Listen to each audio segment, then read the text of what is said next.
Boa noite, irmãos, a paz do Senhor. Os irmãos abram comigo em Romanos no capítulo 6. E enquanto os irmãos vão abrindo em Romanos capítulo 6, deixem-me ler os últimos 3 versículos do capítulo 5. Porque como pela desobediência de um só homem, muitos foram feitos pecadores, assim pela obediência de um, muitos serão feitos justos. Veio, porém, a lei para que a ofensa abundasse, mas onde o pecado abundou, superabundou a graça. Para que, assim como o pecado reinou na morte, também a graça reinasse pela justiça, para a vida eterna, por Jesus Cristo, nosso Senhor. Amém? O capítulo 5 fala acerca de muito daquilo que nós cantamos nesta noite já. Fala acerca da paz que nós temos com Deus. A paz que é alcançada porque fomos e somos hoje também justificados por tudo aquilo que Jesus já fez em nós. A seguir, Paulo vai apresentar o exemplo de Adão e de Cristo. Adão como é interessante, a ideia é Jesus como um segundo Adão e aquilo que Paulo e aquilo que vimos a semana passada, Paulo vai apresentar, vai falando é acerca de onde é que tu queres estar, ou onde é que nós estávamos.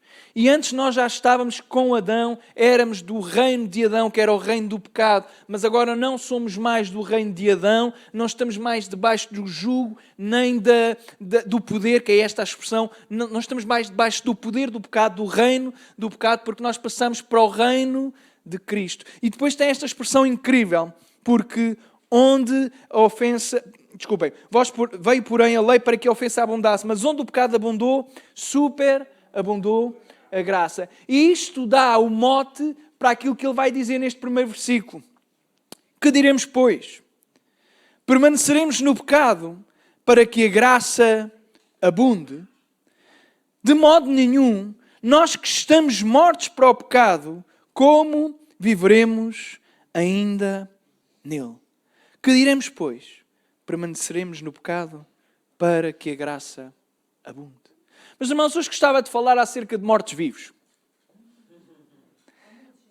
Há muitos. Mortos-vivos. Há muitos.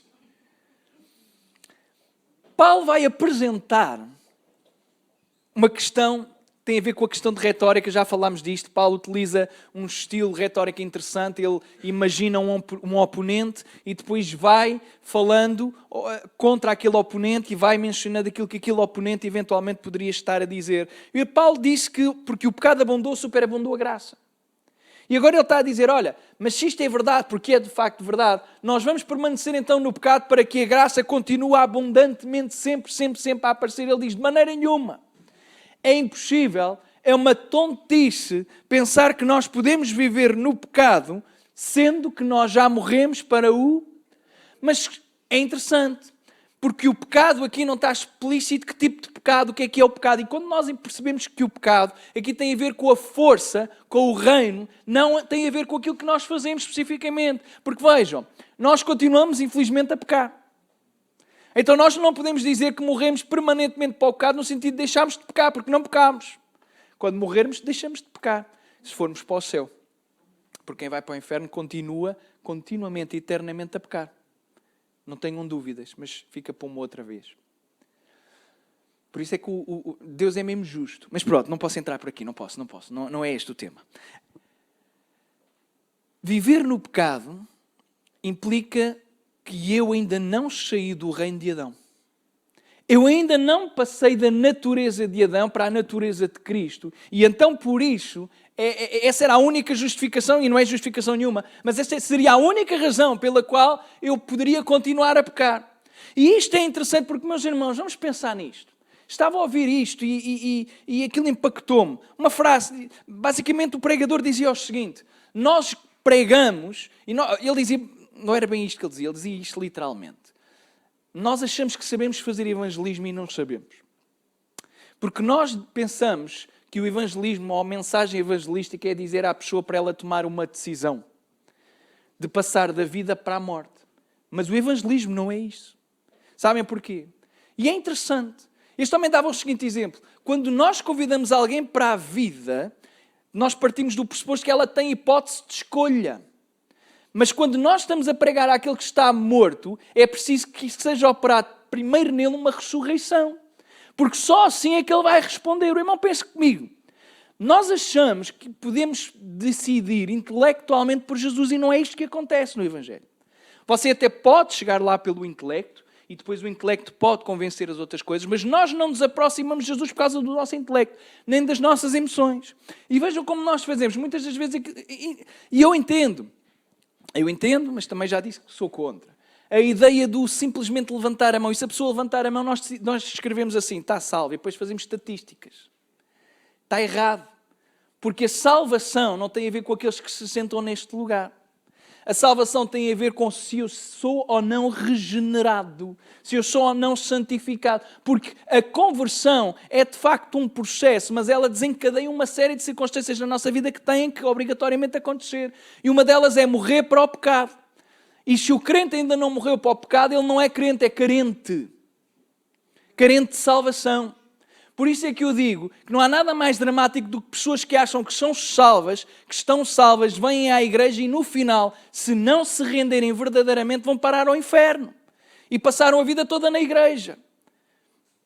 É isto que Paulo está a dizer. Que diremos, pois, permaneceremos no pecado para que a graça abunde? De modo nenhum, nós que estamos mortos para o pecado. A ideia é, se eu de facto estou salvo, eu morri para aquilo que é o reino do pecado. O pecado, apesar de eu pecar, o pecado não tem mais força. Não tem a força que tinha. Eu não sou escravo do pecado. Como é que é possível viver ainda nele? É isto que Paulo está a dizer. Ele está a dizer, olha, nós falámos daquilo que são as bênçãos da justificação. Não é possível alguém viver pecando, porque isso é uma heresia. Faz-me lembrar alguém que escreveu um livro, penso que foi no século XVIII, muito interessante, em que ele escrevia acerca de uma personagem que olhou para este versículo e ele entendeu bem, faça eu o que fizer, onde o pecado abunda, superabunda a graça. Então eu posso continuar a pecar sempre, sempre, sempre, porque o sacrifício de Jesus vai sempre servir para me perdoar. Então ele vivia uma vida absoluta, fazia tudo aquilo que muito bem entendia, era terrível. Mas estava seguro que no final ele iria ser salvo porque Jesus o iria perdoar. E Paulo está a dizer, meus amigos, mas que tipo de teologia é esta? Que tipo de ideia é esta que o crente pode viver a velha vida continuando a ser salvo como se... Ou melhor, a ideia é, sou salvo mas vivo exatamente a mesma vida. Há pessoas que não há diferença nenhuma se são ou não crentes. Você está cá, é terrível. Você quer matar sempre cá. Isto é uma pergunta de retórica. Mas pronto. Ainda bem, obrigado pelo feedback. Para ter a certeza que pelo menos uma pessoa me estava a ouvir. Mas irmãos, isto é importante porque nós corremos o risco de hoje e cada vez mais por causa daquilo que nós vamos vivendo. Isto para os jovens, mas não só para os jovens. As pessoas acham que hoje podemos viver da forma como muito bem entendemos. E que o Senhor perdoa. O Senhor perdoa, mas é bom que nós entendamos que a conversão, ela opera em nós a santificação. E se não há santificação, se não há sinais dela, também não há sinais da salvação. E há pessoas que conseguem achar intelectualmente que estão salvas e acham que estão seguras, irmãos, e não estão. O meu propósito não é colocar medo em ninguém. O meu propósito é olharmos para a palavra do Senhor e depois analisarmos se de facto estamos ou não, somos ou não somos, em que reino é que estamos, a quem é que nós seguimos. Ou não sabeis que todos quanto fomos batizados em Jesus Cristo, fomos batizados na sua morte. Paulo vai falar nestes dois versículos seguintes acerca do batismo. Literalmente a expressão batizar implicava na cultura romana e também naquilo que Paulo está a escrever, o batismo sobre as águas, o batismo das águas. Ser submerso nas águas. Paulo não está a querer fazer uma teologia do batismo, Paulo não está importado em falar acerca daquilo que o batismo produz em nós, porque para Paulo a conversão era, como eu vos disse, um processo, mas para ele um crente era um crente batizado. Nós conseguimos perceber isto. As pessoas, quando criam em Jesus, simplesmente eram batizadas. Nós hoje fazemos uma data de coisas. As pessoas têm que passar por um curso, depois têm que discipular. Nós conseguimos arranjar maneiras, tudo e mais alguma coisa. Mas na Bíblia e para Paulo, isto não era assim que funcionava. Porque era simples, também vivíamos outros tempos. Quem dizia que queria seguir a Jesus era porque queria mesmo. Hoje até as pessoas passam por cruzes. Por cruzes. Devemos passar por muitas, mas não era isso que eu queria dizer. Passam por cursos de batismo, cursos de discipulado, classes de preparação para o batismo. Depois são batizadas ao primeiro vento que vem, desaparecem. Não funcionou o curso. Porque não tem a ver com cursos, tem a ver com convicção. E antigamente quem queria Jesus sabia que corria o risco de vida e dizia: ainda que eu perca a vida, vale a pena seguir a Jesus. Hoje nós dizemos isto no batismo, mas não tem valor nenhum. Os jovens hoje são batizados, para eles é só porque sim. Obviamente. E ainda bem que não é para todos. Ainda bem. Precisamos ter mesmo cuidado e analisar a nossa vida e entender o que é que significa, de facto, não viver para o pecado. Ou não sabeis que todos, quando fomos batizados em Jesus Cristo, fomos batizados na sua morte. Aqui fala acerca da comparação do batismo com a morte de Jesus. E é interessante, como eu estava a dizer, para Paulo um crente é batizado, porque se Paulo viesse hoje, e se alguém lhe dissesse que era um crente não batizado, a primeira coisa que Paulo perguntava é: porquê que esse crente não é batizado? Isso era a primeira coisa que Paulo perguntava: mas porquê um crente que não é batizado? Não faz sentido. Mas eu conheci pessoas que eram crentes há 30 anos e ainda não eram batizadas porque não se sentiam preparados. 30 anos na igreja. Acho que vai morrer sem estar preparado para ser batizado. É o que me parece que vai acontecer. Outros, se calhar, não estão mesmo preparados e avançam no batismo. A vida depois vai ensinar se aquilo é ou não um compromisso verdadeiro, porque depois vêm os choques. Quando estava lá em Tomar e às vezes vinha algum jovem falar comigo e dizia: olha, tens a certeza que queres ser batizado? Tenho. Eu dizia: olha, prepara-te então. Porque vai tudo correr bem, mas depois de tu te batizares, é aí que as coisas vão complicar na tua vida. Se não estão ainda, garanto que vão complicar. Irmãos, e foi certinho. Cada jovem que eu batizei, que tive o privilégio de batizar, pouco tempo depois, alguns eram um mês depois, já estavam na maior luta espiritual da vida deles, logo depois de serem batizados. Porque a vida vai testar se nós estamos ou não estamos comprometidos com aquilo que fazemos. Não é o batismo que salva, mas para Paulo era indissociável. O cristão é batizado. De sorte que fomos sepultados com ele pelo batismo na morte, para que, como Cristo ressuscitou dos mortos pela glória do Pai, assim andemos nós também em novidade de vida. Paulo está a falar acerca daquilo que é conversão. O crente converte-se, depois é batizado, e Paulo está a dizer: olha, o crente quando é batizado, nós quando fomos batizados, quando mergulhamos lá naquelas águas, é como se estivéssemos com a morte de Jesus. Não tem a ver com a questão sacrificial, tem a ver com o morrer. Os irmãos lembram-se qual é o contexto? Adão e o novo Adão. E a ideia é que quando nós somos batizados, deixamos para trás o velho Adão, e quando subimos, a ideia é esta, obviamente, quando subimos não vimos mais nós, mas vimos com uma nova natureza. A dificuldade do cristianismo é esta, é que com o batismo, com a conversão, com a regeneração, com a santificação, aquilo que acontece é o pecado deixa de ter poder sobre nós, no sentido do reino, mas ainda assim nós continuamos a pecar. Porque nós sabemos que depois tem a ver com aquela expressão do já, mas o ainda não fomos totalmente regenerados, ainda não somos totalmente santos. Vai haver uma conclusão neste processo todo. Mas não permanecemos no pecado. Porque somos imperfeitos, volta e meia vamos pecar. Mas a gravidade é permanecer voluntariamente no pecado. E Paulo está a dizer, se tu permaneces verdadeiramente no pecado, é porque não foste batizado na morte. Não foste batizado na morte, também não ressuscitas. Porque, veja, o princípio é este. Para que haja uma ressurreição é necessário, essencial, que primeiro haja uma. Só há ressurreição se houver morte. E há pessoas que nunca morreram.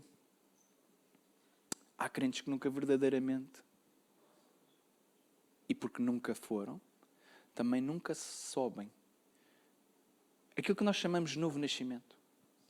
O novo nascimento é algo extraordinário que acontece na nossa vida. É único. É único, irmãos. É passar da velha natureza para uma nova natureza. Quando o Nicodemos pergunta, posso eu voltar lá ao ventre da minha mãe. Porque a ideia era inconcebível. Nascer de novo. Mas o nascer de novo é uma expressão extraordinária e é aquilo que... Deus é perfeito, é a expressão que melhor representa aquilo que acontece connosco. É uma mudança radical de vida. Mas nós não nos tornamos perfeitos, não mudamos a personalidade por completo, não tem a ver com isso, não mudamos a cara, não ficamos mais magros, isso era o que a gente gostava. Não é isso que acontece. O que acontece é uma mudança. Deixamos de viver para nós, deixamos de viver para o pecado e para os prazeres e passamos a viver para fazer a vontade de Jesus Cristo na nossa vida. Por isso é que nós estamos aqui nesta noite, espero eu. Porque queremos estar com Ele, queremos aprender dEle, queremos que a nossa vida tenha impacto na vida dos outros.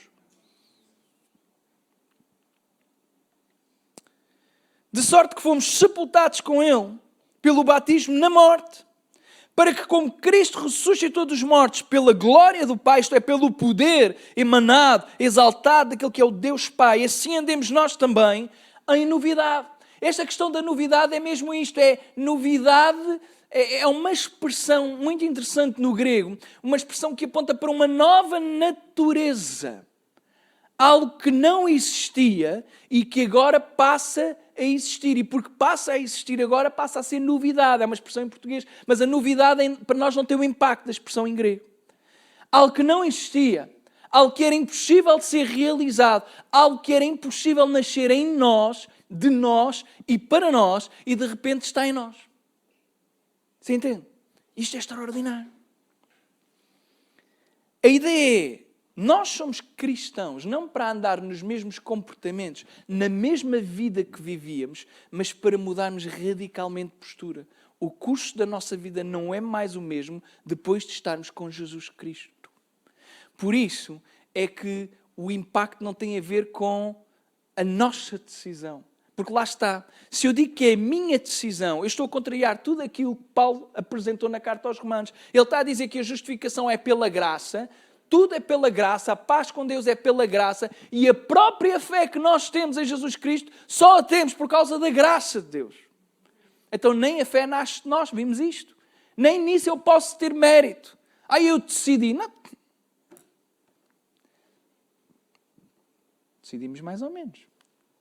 Não é que não haja o elemento volitivo, isto é, há a nossa vontade, sim, mas é tudo pela graça. É tudo pela graça. E porque é tudo pela graça, nada tem que me vangloriar. Foi isto que nós lemos. Foi sobre isto que nós temos falado. O que custa, irmãos, é entender que há pessoas que conseguem passar uma vida inteira na igreja não mudando de vida. É que aqueles que não vêm à igreja, aqueles que não acreditam, nós até podemos dizer, pronto, faz sentido. Agora, há aqueles que vêm, que estão, que permanecem, mas que depois continuam com os mesmos comportamentos e alguns até piores do que os lá de fora. Aqui não estou a dizer que é aqui na igreja, está bem? Nesta igreja não, é nas outras. É nas outras. Eu quando estava em Tomar dizia, não, aqui não, irmãos, isso é lá em Lisboa, agora já estou em Lisboa, não posso dizer, mas também não posso dizer em Tomar, porque senão... Mas em Angola... é mais longe. Isto acontece só lá em Angola, irmãos. Mas não na igreja do Gonçalves, é só nas outras. Muito bom. Os irmãos entendem o que é que Paulo está aqui a falar? Paulo está a apelar à importância da graça, claro, mas quem está na graça não continua no pecado. Porque ou eu estou e habito na graça, ou eu estou e habito no pecado. A graça, ela retira-me do pecado. Ela não me deixa permanecer no pecado. E às vezes andamos a pregar o oposto. Que é fica como estás, cego que tu sentes. Não se prega isto dos púlpitos diretamente, mas depois é implicitamente. Porque há pessoas que para eles está tudo ok. A pessoa tenha o comportamento que tiver, está tranquilo. Não há problema absolutamente nenhum. E a Bíblia diz que há um grande problema, porque sabem o que é que está em questão? A nossa alma, a nossa vida eterna. Eu tenho a certeza da salvação absoluta. Sabem porquê? Porque se eu hoje sou mau, vocês haviam de ver como é que eu era antes. E eu percebo, há uma mudança. Há uma mudança. Uma mudança de foco, uma mudança de postura. Aquilo que antes eram as prioridades deixaram de ser. E quando nós pecamos, nós já não ficamos felizes. Nós ficamos tristes, porque sabemos que não estamos a cumprir o propósito pelo qual Deus nos criou. Porque se fomos plantados, a expressão literal é unidos, tem a ver com a teologia da união com Cristo, sermos um com Cristo. Porque se fomos unidos juntamente com Ele, na semelhança da sua morte, isto é importante, porque Paulo utiliza aqui o adjetivo semelhante. Semelhança.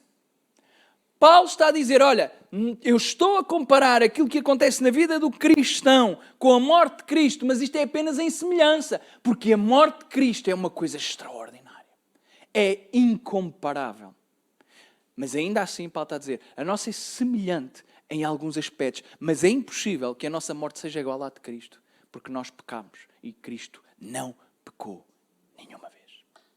E isto é que é extraordinário. Por isso é que é inegável, é incomparável aquilo que Jesus fez. Então, se fomos plantados juntamente com Ele, na semelhança da sua morte, também o seremos da sua ressurreição. Irmão, Jesus não ficou naquela cruz, Jesus não ficou no túmulo, Jesus não está no túmulo, Jesus ressuscitou, amém? E por isso é que Ele é o primogênito entre os mortos, porque houve outros antes que ressuscitaram. Mas até aqueles que ressuscitaram voltaram a morrer. Mas Jesus ressuscitou e a morte não teve mais poder sobre Ele. E é por isso que nós cremos nele. Voltando um bocadinho atrás, irmãos, isto por causa da questão da salvação. O que é que não tem a ver com a nossa decisão? Os irmãos pensem na história de Lázaro. Lázaro estava ou não estava morto? O que é que a sua irmã diz? O Senhor está há 4 dias, já cheira mal. O irmão experimentava, o irmão conseguia, não sei, quer dizer, não sei se a gente teria fé, mas imaginem que era connosco. Nós chegávamos lá ao pé do túmulo e começávamos a falar com o Lázaro, o que ia acontecer? Provavelmente nada. Porque vejam o que é extraordinário em Cristo, no poder. E a história de Lázaro aponta também para a questão da nossa salvação. Não tenham dúvidas nenhumas. É o poder de Cristo a operar diante da morte. Ali Jesus dá uma declaração diante de toda a gente e é uma declaração eterna que ecoa também hoje, quando lemos aquele episódio em que ele diz, Lázaro, sai. Mas vejam, o Lázaro estava morto. Para ele sair, para ele obedecer, teve que haver vida primeiro nele. Para que ele decidisse obedecer, para que ele viesse, o que é que tinha que acontecer primeiro? Ele tinha que viver. E a verdadeira conversão é assim. A verdadeira conversão não tem a ver com emoções, não tem a ver com apagarmos as luzes, metermos uma musiquinha no piano e chamar as pessoas à frente. Não estou contra isso, também faço. Não é isso que eu estou a dizer que estou contra. A verdadeira conversão não se define nesse momento. Porque a verdadeira conversão é quando há vida em mim, a vida só pode vir de Deus. Não há das emoções. Irmãos, eu tenho a plena convicção, porque vejo isto acontecer no meu ministério, mas não é só no meu. Mas falando de mim, eu tenho a plena convicção que eu posso me preparar o melhor que conseguir e quando eu chegar aqui, a partir do momento em que eu abro a boca, eu não consigo fazer nada. Eu não tenho poder sobre aquilo que vai acontecer. Sabem porquê? Porque não depende e nem nunca vai depender de mim, nem sequer da minha preparação. O que é que eu quero dizer com isto? Isto não me desresponsabiliza de eu me preparar para pregar, porque eu tenho que me preparar, mas eu não sei o que é que vai ter de resultado, porque eu sei que não depende de mim, nunca vai depender. Não tem a ver com a preparação sequer. Eu devo fazer o máximo e ser o mais excelente possível dentro daquilo que são as minhas características e qualidades. Devo me esforçar. Mas quando eu estiver a pregar, eu sei que aquilo que eu estou a pregar é a palavra do Senhor. E é Ele que vai zelar por ela. Apenas Ele. Apenas Ele. E isso é incrível. Isso é incrível. Porque eu sei que quando estiver a falar, eu vou estar a falar para pessoas que muitas delas estão mortas. E eu não tenho o poder de ressuscitar ninguém. Para que a pessoa responda, o Senhor tem que operar primeiro vida nela para que ela depois venha e responda, você está cá. Foi isto que aconteceu connosco. Alguém pode ter pregado, alguém pode ter testemunhado, mas não foi pela pessoa, foi por aquilo que Deus fez em primeiro lugar. E depois sim podemos responder. Nós invertemos as coisas.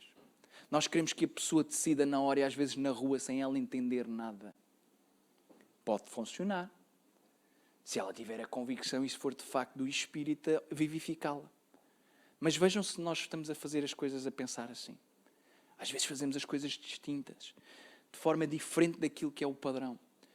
Aquilo que nós vamos vendo na Bíblia é das pessoas que se convertem verdadeiramente, são aquelas que têm uma convicção absoluta de que Deus é real, elas estão dispostas a entregar tudo por Ele. E quem não está, volta para trás. Já reparou que este é o padrão? Havia muita gente até com Jesus. E Ele dizia-lhes, olha, é isto que custa. Estava ali a vida. E eles depois podiam decidir. Mas estava ali já a vida. A vida. Mas aquelas que decidiam pela vida, que decidiam seguir a vida, elas tinham sido vivificadas, desculpem aqui o trocadilho, por Jesus. Elas decidem seguir, mas elas sabem o que custa. Algumas delas não sabem totalmente, mas depois é provado. Os discípulos não tinham a noção, os apóstolos especificamente não tinham a noção do que é que haveria de custar, embora Jesus fosse dando as dicas. Mas Ele também vai dando dicas para a nossa vida e nós não entendemos, não compreendemos. Só depois mais à frente, aí para lá que o Senhor já me tinha dito isto. Há 10 anos atrás. Não sabia que era assim tão difícil. Não sabia que era assim tão duro. Mas vejam, quando nós vamos lendo a história e vamos lendo aquilo que são os relatos de eventualmente daquilo que foi a forma como acabou a vida dos apóstolos e grande parte dos discípulos, alguns relatos são mais fiáveis historicamente, outros não são tanto, mas há um padrão. Todos, ou a maior parte deles foram martirizados, mas permaneceram fiéis até ao... E isto é que é extraordinário. Isto é que é extraordinário. Por isso é que eu às vezes ponho-me a brincar. Nós, aqui no Ocidente, se está um bocadinho mais chuva, já não vimos ao culto. Se está um bocadinho mais frio, já não vimos. Se está um bocadinho mais calor, já não apetece. Irmãos, está bem, eu também gosto do sofá, tenho que admitir. Eu sou pastor e estar a dizer que às vezes não me apetece. É verdade. Às vezes sou eu a prego e digo assim, lá vou eu. É vida. Mas vamos. E avançamos, porque o que é mais importante é Deus. Agora pensem nos nossos irmãos que não têm a oportunidade de ter um lugar como este aberto, uma quarta-feira, às 9 da noite. Eles nem às 9 da noite, nem a lado nenhum. Têm que se reunir às escondidas, com o risco da sua própria vida. E reúnem-se todos os dias. E a igreja cresce. E a igreja avança. Porquê? Porque há verdadeiramente uma conversão. E nós, se não tivermos cuidado, corremos o risco de achar que temos uma igreja cheia de pessoas convertidas e temos uma igreja cheia de pessoas que ainda não nasceram de novo. Temos tempos de adoração, temos canções, mas depois nada muda. A vida continua exatamente o mesmo. Ao domingo é uma coisa e de segunda a sábado é outra. E é isto que Paulo está a dizer que não pode acontecer. Porque a graça não nos deixa permanecer no pecado, mas antes livra-nos do pecado. Sabendo isto, que o nosso homem velho foi com ele crucificado para que o corpo do pecado seja desfeito, para que não sirvamos mais ao pecado. Mais uma vez, Paulo está a dizer que o homem, o velho homem, a velha natureza apontando para Adão, foi com ele, com quem? Com Jesus crucificado. Para que o corpo do pecado seja desfeito. O corpo do pecado, aquele corpo que vivia, o Adão, o nosso velho Adão, tem que ser crucificado, tem que morrer, porque de outra forma não nasce o novo Luís, não nasce o novo Daniel, não nasce nenhum de nós novo. Em vez de vivermos em novidade de vida, vivemos em normalidade de pecado. Porque o pecado torna-se normal.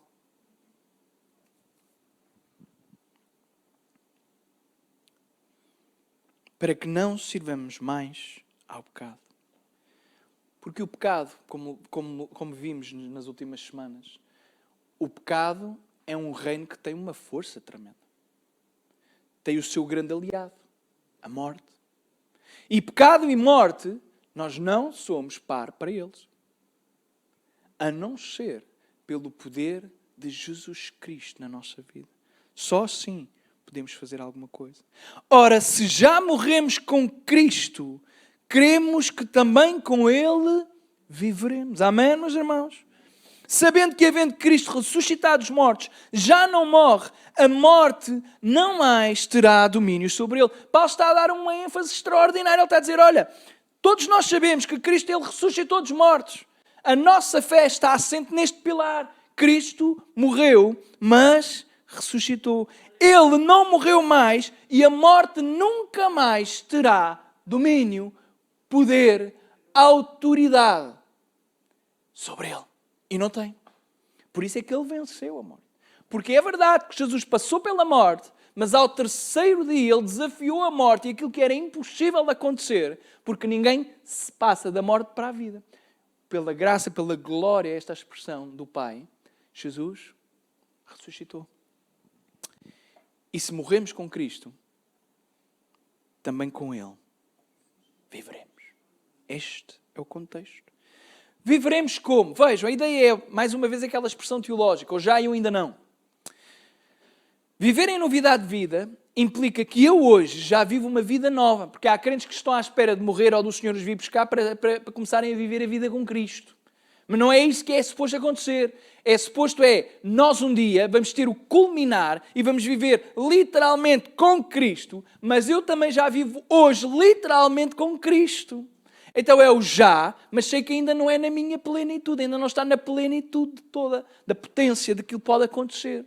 Então quando eu estou sepultado com Cristo, eu vivo com Cristo. Aquele que sobe é o Luís, mas com uma grande diferença. Cristo está em mim. Não vivemos mais nós, mas Cristo vive em nós.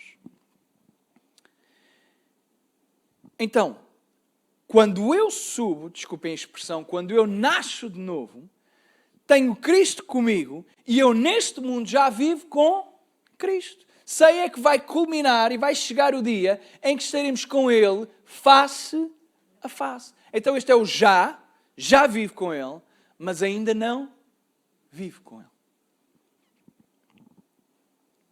Pois quanto ao ter morrido, de uma vez morreu para o pecado, mas quanto a viver, vive para Deus. Assim também vós, considerai-vos como mortos para o pecado, mas vivos para Deus, em Cristo Jesus, nosso Senhor. A ideia é, morre para o pecado. Que o teu corpo, que a tua alma, que todo o teu ser não viva de acordo, e é isto que ele vai dizer a seguir, não viva de acordo com aquilo que o pecado pede, daquilo que o pecado impele, mas vive para aquilo que Cristo quer, para aquilo que Cristo te requer. E aquilo que Cristo requer é que nós vivamos para Ele. Que nós lhe obedeçamos, que nós façamos as coisas que Ele muito bem entende para a nossa vida. Não reine, portanto, o pecado no vosso corpo mortal, para lhe obedecerdes em suas concupiscências. Irmãos, se nós dessemos ouvidos àquilo que o corpo nos pede, àquilo que o pecado nos pede, nós só fazíamos disparates. Só fazíamos disparates. E disparates é aqui uma expressão muito suave. Muito suave.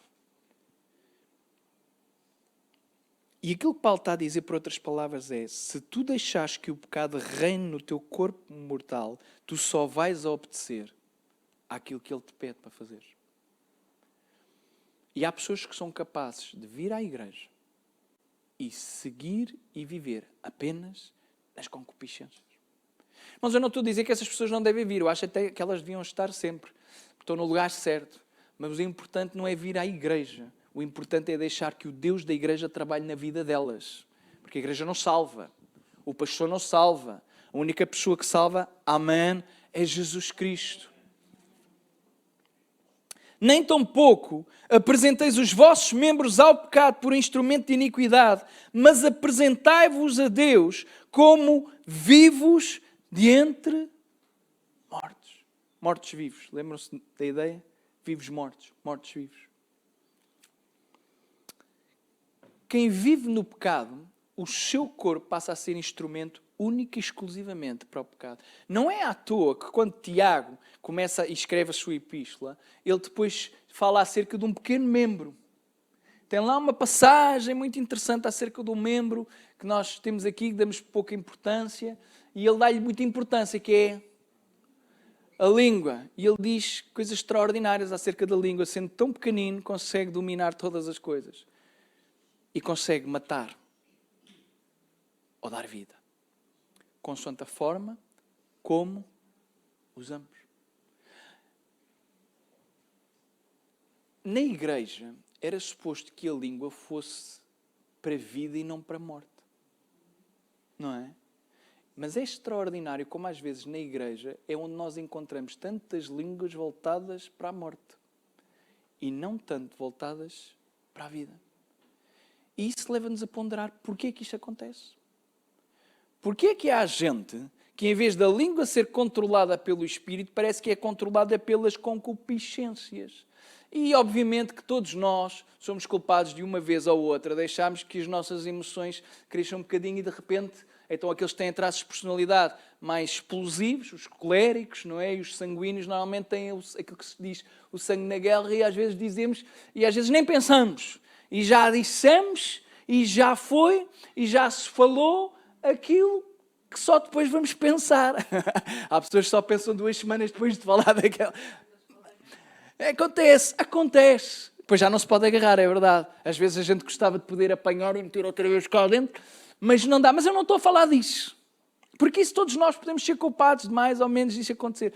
Aquilo que eu estou a falar é daquilo que o texto está a falar, que é apresentar os membros ao pecado. A ideia é utilizares deliberadamente aquilo que é o teu corpo para o pecado permanentemente. E o que Paulo está a dizer é, se isso acontece é porque tu nunca saíste do reino de Adão, tu não nasceste de novo, tu continuas agarrado ao pecado.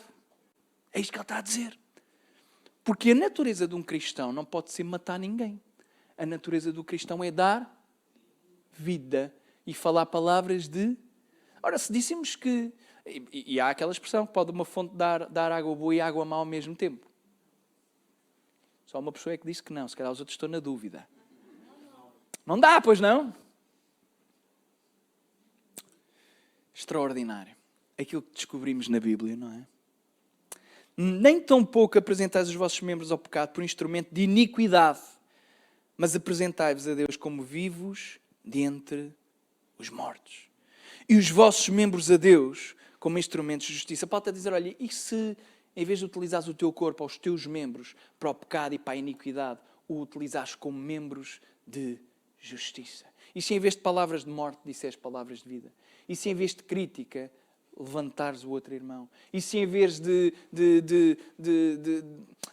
rebaixares, de tentares destruir, procurares ajudar, procurares levantar, procurares entender qual é o problema e porque é que aquilo acontece? Versículo 14. Porque o pecado não terá domínio sobre... Ninguém lê? Então eu vou repetir outra vez, que é para ver se vocês dizem no coro. Porque o pecado não terá domínio sobre... Vós quem são os vós? Aqueles que morreram e ressuscitaram com Cristo. Irmãos, é o Paulo que está a dizer. Não é o pastor Luís. É o Paulo que está a dizer que o pecado não terá. Este é um futuro, porque está traduzido como futuro, porque a expressão no grego é futuro, mas é um futuro presente. Porque este não terá domínio não é apenas no futuro, é já agora no presente, porque está a falar do domínio da força do pecado. Não está a dizer que nós não vamos pecar, não é isso que o texto está a dizer. Está a dizer que o pecado não terá domínio, porque a pessoa que só vive para o pecado está dominada, escravizada, subjugada pelo pecado. Mas vejam como acaba este versículo. Porque o pecado não terá domínio sobre vós, pois vocês não estão debaixo da lei, mas debaixo da... Quem está debaixo da graça não peca, e é isto que nós temos que pregar todos os dias. Hoje prega-se o oposto. Se estás na graça, podes pecar. Faz como tu entenderes. Não importa, o Senhor vai-te perdoar porque Ele ama tal como tu és. Esta é uma expressão tão perigosa. Porque é exatamente porque eu sou como sou que eu ia para o inferno. E é por isso mesmo que eu não posso ser quem eu sou. Eu tenho que ser aquilo que Cristo quer que eu seja. Eu tenho que ser transformado para não ser o Luís que estava numa autoestrada a caminho do inferno. Sou o que sou, mas não tenho que ficar como sou, nem ser aquilo que sou hoje. Porque o Espírito de Deus tem poder para mudar a minha vida, para mudar a minha língua, para mudar os meus traços, para mudar a forma como eu reajo. Porque o pecado não terá domínio sobre vós. Porque nós estamos debaixo da graça. Amém? E porque estamos debaixo da graça, temos todos os motivos para louvar, para lhe agradecer, porque nós não merecemos esta graça. Não merecemos, irmãos. Não merecemos. E porque nós não merecemos, talvez isto nos possa motivar a partilharmos com os outros também. Porque quando eu tenho a noção que eu não mereço este amor, eu passo a partilhar com os outros que também não merecem aquilo que eu já estou a receber, o amor. Disse-vos no domingo, nós esta semana, a Aliança Evangélica, não é apenas a portuguesa, é a nível internacional, estamos numa semana de oração exatamente por causa da grande comissão. E eu tenho andado a pensar nisto. Não tanto na grande comissão, quer dizer, tenho andado a pensar nisto, mas especificamente neste aspecto, na forma como nós pregamos, na forma como nós testemunhamos. E às vezes achamos que testemunhar é convidar a pessoa para vir à igreja. Mas não é.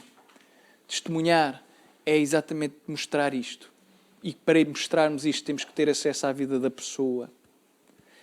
E para ter acesso à vida da pessoa é preciso termos relacionamento. São os testemunhos mais efetivos. Sem negar que os outros também funcionem. Mas claramente, pelo menos na minha vida e dado os meus traços de personalidade, é muito mais simples evangelizar quando temos relacionamento. E quando nós entendemos que nada merecíamos, então nós podemos partilhar àqueles que também nada merecem. Porque estamos todos no mesmo barco, na mesma balança, com o mesmo peso. E só pela graça de Deus somos salvos. Amém? Vamos ficar em pé e vamos orar. Depois o Daniel ainda nos vai dirigir um último corinho.